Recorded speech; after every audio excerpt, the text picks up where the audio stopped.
A University of Georgia business professor taking an unusual approach with his students, creating what he calls a stress reduction policy, saying that emotional reactions to stressful situations can have profound consequences. He's looking to help alleviate that. Here is part of what we're told is a proposed syllabus for the class. We should mention the professor has said that there's no set policy yet. He's still making changes before classes start. But here's what apparently he was suggesting at one point. All tests and exams will be open book and open notes, including the use of material on a student's laptop.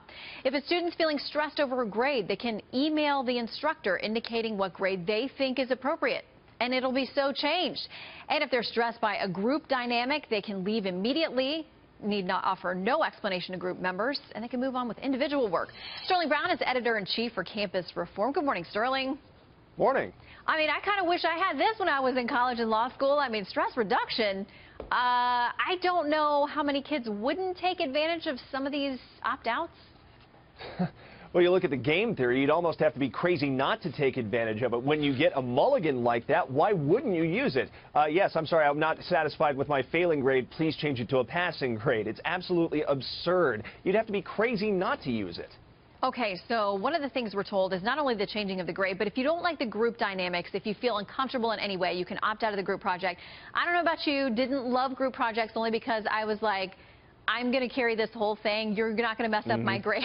And so people like being in group projects with me, I think. But if you don't feel like the group is working for you, you can walk away with no explanation. But also at the end of all this, the professor said ultimately the responsibility is on the student individually. I don't know how these other 3 or 4 things lead to that statement. Well, the whole idea of just reducing stress for these college students, I understand college can be stressful, and you can end up with a situation where you have a poisonous academic environment. You've got people who are on suicide watch because they're so stressed about their grades. But merely dealing with difficult things, working to put through grades, dealing with people you dislike, that's stuff you have to put up with in the real world, okay? Your business that you work for after you graduate is not going to give you a mulligan when you mess up their database system and cost them untold amounts of money and time. This is not how the real world deals with these things. And unfortunately, we see this sort of stuff at the Leadership Institute's campus reform all the time. Universities are working to coddle their students with this stuff. We've seen Play-Doh sessions at the University of Michigan. We've seen puppy petting sessions at Oglethorpe University. Universities just aren't treating legal adults like legal adults.